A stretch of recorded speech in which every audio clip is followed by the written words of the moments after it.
quick shout out to the Canvas Inc. YouTube channel for the inspiration and help making this video. Credit to the owners of footage in the video will be displayed in the bottom corner as the footage is shown. Here's a fun Disney trivia question for you. Who is Disney's first main character? I'll give you a second, pause if you need to think on it, don't look it up though, that's cheating. Have your answer? Let's review. A lot of people probably said Mickey Mouse, and while that's not the right answer, I can understand where you're coming from. He is the face of the company and is used as the icon of the company's older days, but despite that, he's not the oldest character. Some who know a bit more about Disney history might say it's Oswald the Lucky Rabbit, who's been making a bit of a comeback this year. And I can't blame this answer either. It's what I thought for a while, and it's the official answer that Disney likes to give out when they ask you this question. But it's actually not correct either. Well, what about Pete then? Well, I can give you that one. Pete is an older character than either Mickey or Oswald, and he is the oldest character that's still used today. But we can still dig deeper than that. The oldest Disney character is this guy. What, you don't know who this is? Well, I mean, I can't say I blame you. Disney brings him up even less than Oswald.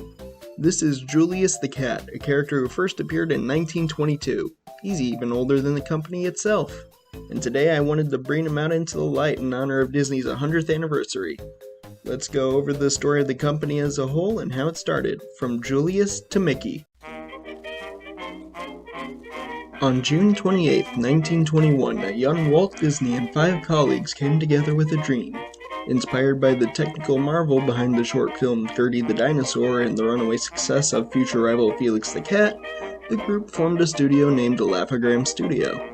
The studio was responsible for creating a series of shorts known as, you probably guessed it, Laugh-O-Grams. They were comedic animated adaptations of public domain fairy tales, such as Jack and the Beanstalk, Goldilocks and the Three Bears, Puss in Boots, Cinderella, you get the idea. And as early as their very first cartoon, Little Red Riding Hood, there he is! Julius has been around since the very start, though he isn't named yet. Right now he's just a recurring cat character. If I may take a second to speculate, he probably wasn't always intended to be a recurring character. This was probably just a way for the new studio to either nod to or cash in on the success of Felix. But either way, we have our first character. Even though he doesn't last very long before keeling over in Little Red Riding Hood, he does end up popping back up in every single subsequent short. And though nobody could have known it at the time, this cat would go on to inspire legends in the field of animation. That said, there's a reason why you probably haven't heard of these shorts. As significant as they are to the history of the Walt Disney Company as a whole, they unfortunately weren't very successful. At least, not successful enough to keep Laugh-O-Gram Studios afloat. The series wasn't doing anything new, and because of that, they were getting lost in the ever-growing sea of competing animation studios. If they wanted to make something that would turn a profit, they had to stand out somehow. Looking for inspiration, the team turned to the breakout success out of the Inkwell for their next inspiration. Unlike other studios of the time, Fleischer Studios' debut to the animation scene came with a fun twist to it. It wasn't just animation. Out of the Inkwell featured its star, Coco the Clown, performing animated hijinks with his animator, Max Fleischer himself. In a sense, Fleischer's characters were coming alive and interacting with the real world. The team thought if they could take that concept and flip it on its head, they'd have their own novelty to sell. And so, with the last breath of the studio, the team developed a pilot to show to distributors. With any luck, they'd be able to open a new studio to continue animating.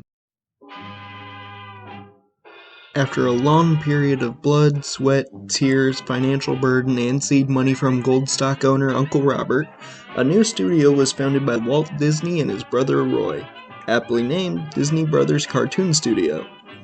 This new studio carried the pilot that the Laugh-O-Gram Studio had worked on, named Alice's Wonderland. The short starred a girl named Alice who, after being inspired to become an animator when she grows up after spending a day in the office with one, goes to bed and dreams of being taken into Cartoon Land where cartoon hijinks ensue. The pilot was first shown off on October 16, 1923, exactly 100 years ago today, and eventually was picked up. Distributor M.J. Winkler, who had previously published for Felix the Cat and Out of the Inkwell, among others, made a contract with Disney Brothers to produce a series of Alice comedies. Walt Disney was officially back in business. The shorts proper followed Alice and her adventures in cartoon land with her best friend, the cat from the Laugh-O-Grams, who was finally ready to be named. After a brief stint as Mike, the cat was given the proper name Julius on May 30th, 1925 for Alice's eggplant, and thus he finally became a full character. Also, as a quick aside, this is actually where Pete comes from.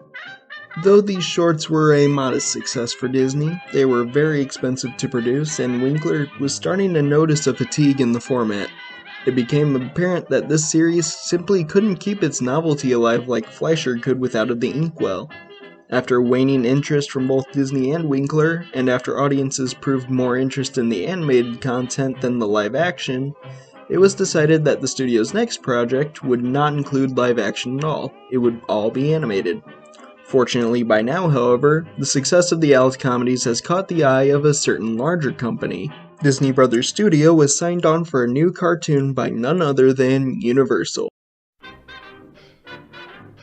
When Universal and Disney began talks of a new cartoon, one of the rules put in place was that the star of the show could not be a cat, meaning Julius didn't really have a chance to come back. At the time though, this ruling was likely for the best. It was put in place because of the large plethora of animated cat cartoons already on the market, most notably the now animation juggernaut Felix the Cat and the adaptations of the comic book legend Crazy Cat. The team would need a new animal in order to stand out from the competition.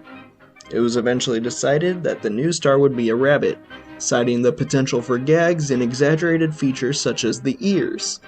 After drawing a name from a hat, the name Oswald was decided for this new protagonist, and Disney got to work on their first Oswald short, Poor Papa. Poor Papa was swiftly rejected from Universal.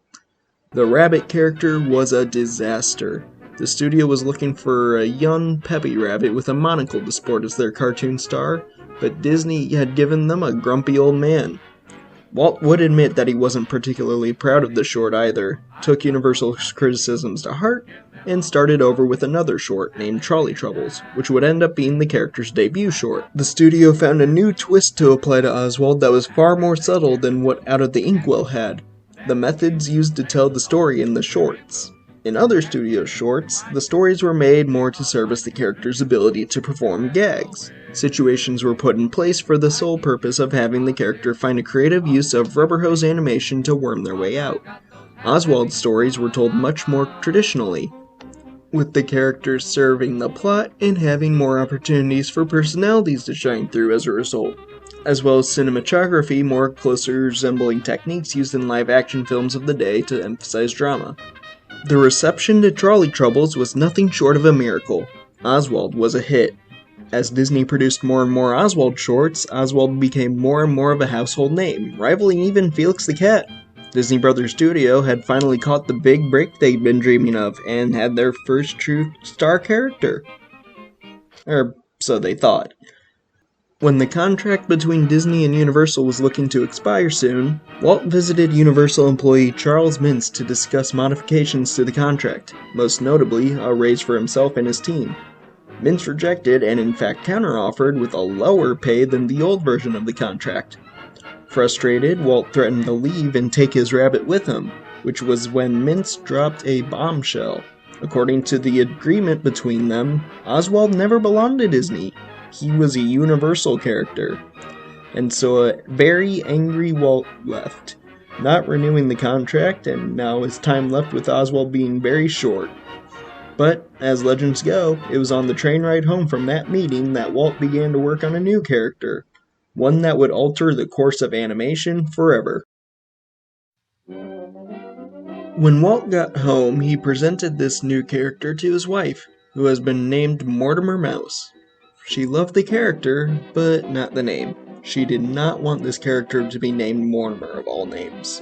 The two of them went back and forth for a while before eventually settling on the name Mickey.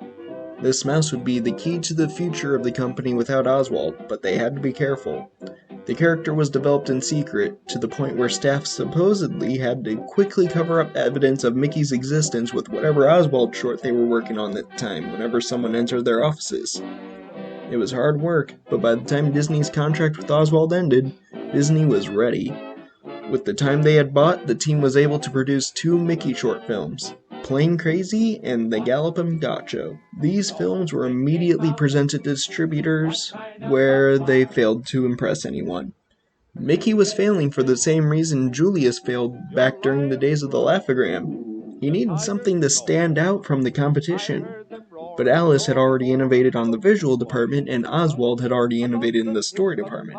What else was there that they could introduce? Well, there was sound. The group decided that this would be their gimmick for Mickey, starting with their next short, Steamboat Willie. Now to clarify, I'm not going to lie and say that Disney had invented sound in animation. In fact, the first cartoons I could find that had sound were from 1924, all the way back when Julius and Alice were still in theaters, and they were made by the Fleischer Studio. However, these shorts had a hard time actually synchronizing to the on-screen animation, something Steamboat Willie was able to address with a new process called a click track. That's a click track, and something like it would be recorded before a short film's audio to ensure everything would come out synchronized. With this new process, they were finally able to get people interested. They landed a distributor, and Steamboat Willie hit the public in November of 1928. The film was a hit, just like Charlie Troubles was. Plain Crazy and The Gallopin' Gaucho got sound added to them as well, and with that, Disney was finally in business independent of distributor and novelty issues. The rest is history. So what's the point of all this? Why go over all this? Well, because it's Disney's 100th anniversary. It's the day of the pilot for the Alice comedies. So I wanted to help set the record straight and paint a clearer picture of what happened in Disney's early days. Because even if the mouse is what the company is arguably most known for, he didn't start it all.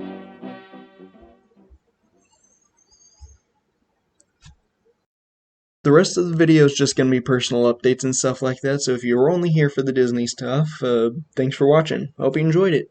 For everyone else, here we go. I've been absent for a while now. Turns out unemployment means a lot of your free time is dedicated to job searching instead of doing what you want. But I have jobs lined up now. Which means I can go back to doing what I love. So what does this mean for the channel? Well, I have a few analytical videos planned for here, maybe some game challenges, stuff like that. Easy stuff. But in the meantime, I have a few more projects to work on during all this. Project Lovey is finally back in full swing, and I'm hoping to get some development updates soon. I don't know if that'll be here too or somewhere else, so stay tuned for that.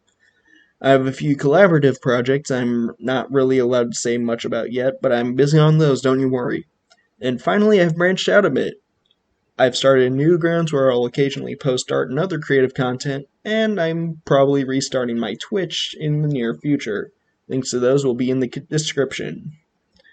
Finally, I want to give another shout out to Canvas Inc. The team there has been an immense help and are probably the most passionate animation historians I've met in person. This video would not be here at all without them. Alright, well, I think that's it. I think I've covered everything. Thank you again for watching, everyone. I'm the Crazy Stu, and I will see you all later.